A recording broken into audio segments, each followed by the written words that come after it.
Bom dia, boa tarde, boa noite. A gente vai continuar então agora a aula de semântica, continuando com a segunda parte aqui em relação aos aspectos ligados aí à parte de homônimos, parônimos, sinônimos e antônimos, tá?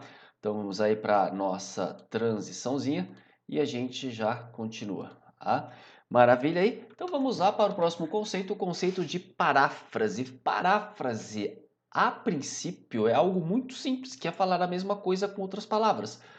Então, se tivermos aqui, por exemplo, José colidiu o veículo no poste porque estava embriagado, repare que nós temos aqui o uso da norma culta e em quase toda a forma escrita, nós não conseguimos depreender exatamente uma determinada condenação.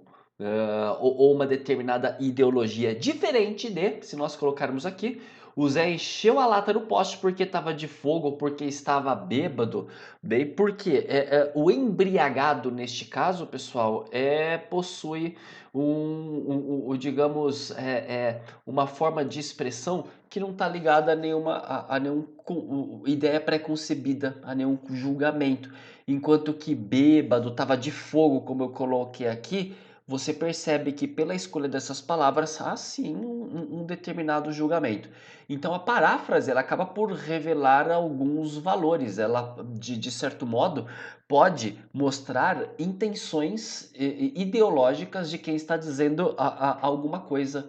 Bem, isso pode ser em questão de política, em questão de educação, em questão do meio a que pertencemos, etc.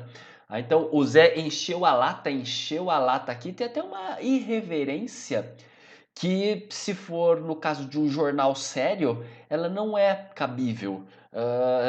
Ela seria digna de ser reprimida por uma determinada direção. Bem, então paráfrase é isso daqui. Nem sempre a gente diz o mesmo com as mesmas palavras. Há pequenas modificações que, se nós colocarmos uma lupa de análise aqui semântica, a gente percebe que há alguma coisa a mais ou a menos sendo dita. Pressuposto. Pressuposto é uma das coisas mais interessantes que tem em língua portuguesa, porque é a arte do silêncio, às vezes. Geralmente, uma boa obra literária, ela conta muito com pressupostos, que é, digamos, o meu preenchimento imaginário através do que é insinuado pelo autor. Mas vamos pegar aqui um nível um pouco mais simples de pressuposto, tá? O pressuposto é aquilo que a gente depreende e entende indiretamente, bem? É aquilo que não precisa ser dito. Por exemplo, alguém saiu para comprar mais cerveja. Imagina que você está numa festa na casa de alguém, as pessoas estão na piscina, você abriu a geladeira e você fala exatamente esta frase para as pessoas que estão lá fora. Alguém saiu para comprar mais cerveja? Se alguém diz isso, é evidente que o pressuposto é que a cerveja acabou, ou ela está bem no final, não é? Tem duas latas ali, acabou, não tem mais nada, vai ter que ser para pegar. Então reparem que quando alguém diz isso, o pressuposto é óbvio, todos vão entender. Vamos pegar aqui outros níveis de pressupostos.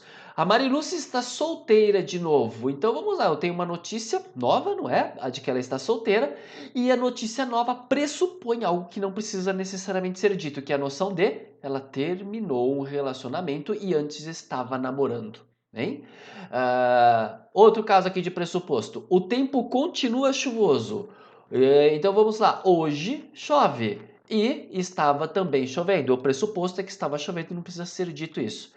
Mais um caso aqui. Pedro deixou de fumar. Eu não preciso dizer que ele fumava antes, porque este é o pressuposto. O pressuposto também pode ser expresso pela palavra implícita. Quando você diz que tal coisa é pressuposta ou tal coisa é implícita, bem, são sinônimos aí que você pode usar. Então tá aqui, tá? Dá uma olhada aqui neste exercício da Unicamp, tá? Eu peço até para que você, depois que nós fizemos aqui a leitura, dê pause, bem? Então, olha só, dá uma olhada na tirinha aí. Meu papagaio só me faz passar vergonha com seus palavrões. E aí no segundo quadrinho, todo mundo rindo e os palavrões bumbum, cocô, xixi, bocó. Olha a pergunta A da Unicamp. No primeiro quadrinho, a menção a palavrões constrói uma expectativa que é quebrada no segundo quadrinho. Mostre como ela é produzida, apontando uma expressão relacionada a palavrões presente no primeiro quadrinho que ajuda na construção dessa expectativa. É evidente aqui, se você quiser dar pause agora para pensar, ler de novo, porque é uma questão elaborada, que eu já vou falar a resposta. Bem, então vamos lá. É o seguinte, pessoal. Ele quer saber aqui como que isso é produzido e apontar a expressão que está ligada a palavrões que cria essa expectativa. É evidente que é a expressão passar vergonha. Quando ele diz que meu papagaio só me faz passar vergonha com seus palavrões, espera-se do passar vergonha algo que depois vai acontecer no segundo quadrinho. E agora a gente vai para a questão B.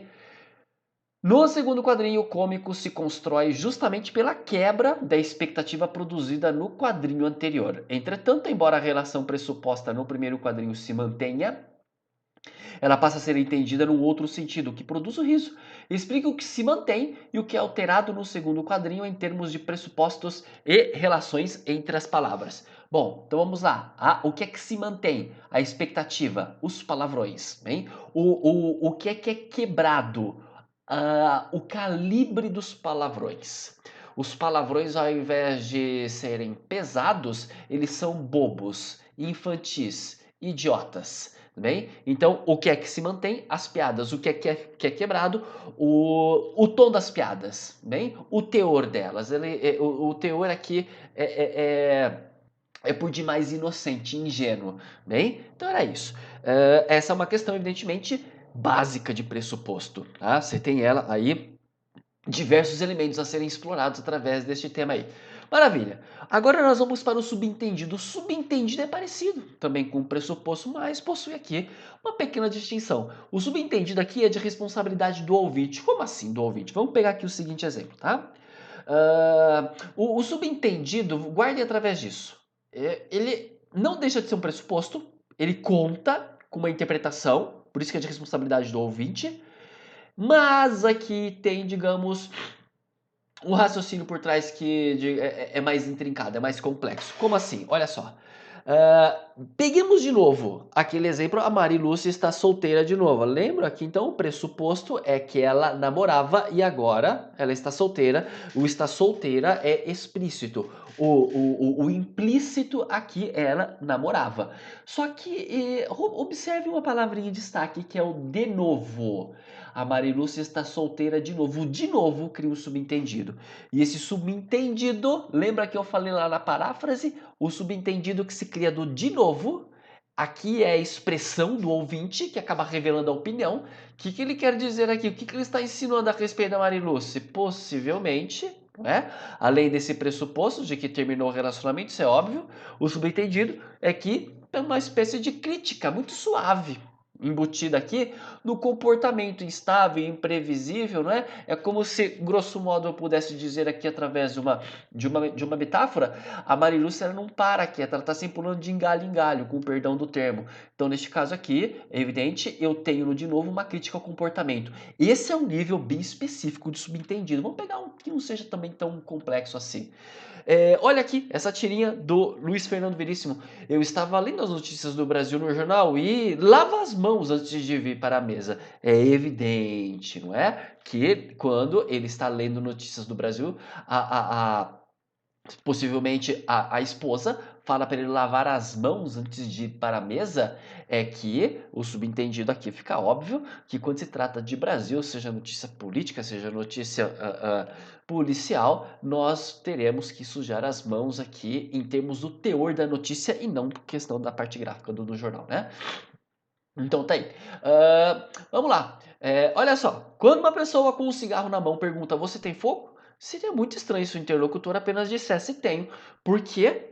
Porque é evidente. Quando alguém pergunta: Você tem fogo? Ninguém vai entender que significa outra coisa que não seja o subentendido que a pessoa quer dizer, não é? Se você tem o isqueiro, ou então a pessoa pede: Por favor, acende meu cigarro. não é? Empresta o seu isqueiro. Geralmente o pressuposto é me empresta o isqueiro aqui, usando a maneira coloquial como nós nos dirigiríamos aqui uns aos outros. Né? Então tá aí, é a mesma coisa você chegar nas Casas Bahia e sei lá, eu queria ver televisão 4K, o atendente, ele não vai, eu é falar para você, tá, pode ver, tá ali, ó, elas estão todas, pode ficar à vontade, olha bastante. É evidente que se você foi lá e falou, eu quero ver TV 4K, você quer comprar, né? Então, subentendido aí, ele também tem a ver com questões culturais, tá? Da maneira como nós nos expressamos. Polissemia. A parte de polissemia, geralmente a gente contrasta com ambiguidade. Poli significa vários. Semia vem de semântica, que é o tema aqui, não é? Então eu vou ter a ideia de vários significados. Eu vou pegar aqui no caso o verbo dar. Reparem que se nós dissermos ela deu bola, esse termo aqui tem mais a ver com paquera, com chaveco, não é? Alguém se interessou por outra pessoa e a gente usa o termo aqui metafórico, ela me deu bola, neste caso aqui. Agora eu vou pegar o verbo dar e colocar em outro sentido. Meu pai me deu um carro. O meu pai me presenteou com um carro. Né? Então aqui o verbo dar tem sentido de presentear, que não tem nada a ver com o sentido de cima. E tem um outro caso que eu poderia colocar. Deu na telha e viajaram. O deu na telha significa que a pessoa teve uma reação impulsiva, não muito pensada, não é? Então reparem que eu coloquei o verbo dar em 3 contextos distintos e nenhum deles se confunde, nenhum deles você pode ter uma outra interpretação. Diferente da ambiguidade. A ambiguidade, como o próprio nome diz, ambi, eu vou ter mais de um sentido em apenas uma frase. Vamos imaginar aqui a seguinte propaganda, projeto natureza, sei lá, de revitalização dos rios da cidade de São Paulo. Projeto natureza concreto aqui, só os resultados. Você consegue ver aqui a ambiguidade de concreto aqui, só os resultados. Aliás, a ambiguidade bem-vinda, a ambiguidade da publicidade, ela é muito interessante, não é? Por que concreto aqui, só os resultados? Porque nós estamos falando de um projeto que está ligado ao meio ambiente, não é? E de restauração da natureza. Então, concreto cai fora. Eu não quero mais arranha-céu, eu não quero mais asfalto. Né? Concreto aqui só o quê? Só os resultados. O que significa dizer que os resultados são concretos? Eles são evidentes, eles acontecem. Bem, então tá esta é uma ambiguidade bem-vinda. Agora eu tenho uma ambiguidade que pode ser um vício de linguagem. Por exemplo, dá uma olhada aqui. Desculpa, tá minha cara ali, eu acho que não sei se você está conseguindo ver, mas vamos lá. Andréia pediu a Fabiano que pegasse sua mochila na sala. Qual que é a ambiguidade aqui de construção falha, se você escrevesse isso na redação? É o sua mochila, não é porque eu não sei se é da Andréia ou do Fabiano. Uma maneira rápida aí de você acabar com essa ambiguidade. Seria trocar o sua por dele ou dela. Que pegasse a mochila dele ou que pegasse a mochila dela, aí no caso seria a Andréia, bem? Tranquilo, não é? Então tá aqui, galera, dá uma olhada de novo aí, a diferença entre polissemia e ambiguidade, tá? São termos aí bem recorrentes ao longo dos anos que nós teremos pela frente. Se nós olharmos essa manchete aqui, que aconteceu na Folha de São Paulo, de 2004, é o exercício do ITA, manchete abaixo, apresenta ambiguidade sintática. Aliás, ambiguidade não tem mais extrema, esse exercício é antigo, que beleza? Que é desfeita pelo conteúdo do texto que ele segue. Então, olha a notícia, olha o cabeçalho aqui, pessoal. Reino Unido pode taxar fast food contra a obesidade. Né? Quais as interpretações sugeridas pela manchete? Vamos pegar aquela que é óbvia, que depois que você lê o texto fica bem evidente, não é? O fast food vai ser taxado pelo governo do Reino Unido para tentar combater os índices de obesidade do país.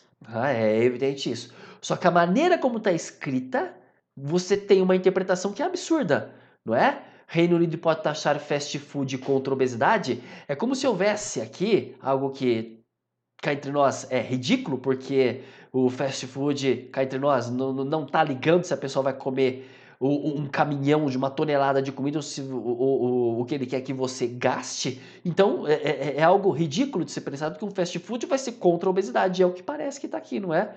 Como se houvesse um fast food contra a obesidade. É evidente que esta interpretação é ridícula, aí a interpretação que prevalece na notícia é que as redes restaurantes serão taxadas para combater a obesidade. Essa é uma medida do governo do Reino Unido.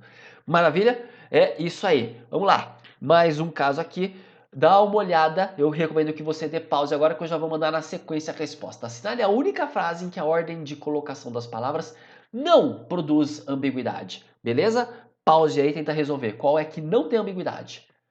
Ok, já que você já tomou o seu tempo, vamos lá. Aquela que não tem ambiguidade, que você não consegue interpretar de outra maneira, é a alternativa dado. Câmara torna crime porte ilegal de armas. Beleza, vamos ver aqui quais são as ambiguidades nas outras. Na A, Rossi pede ao STF processo por calúnia contra a Mota. O problema aqui é o calúnia contra a Mota. Bem, calúnia é mais ou menos uma ofensa, um xingamento, falar uma mentira a seu respeito.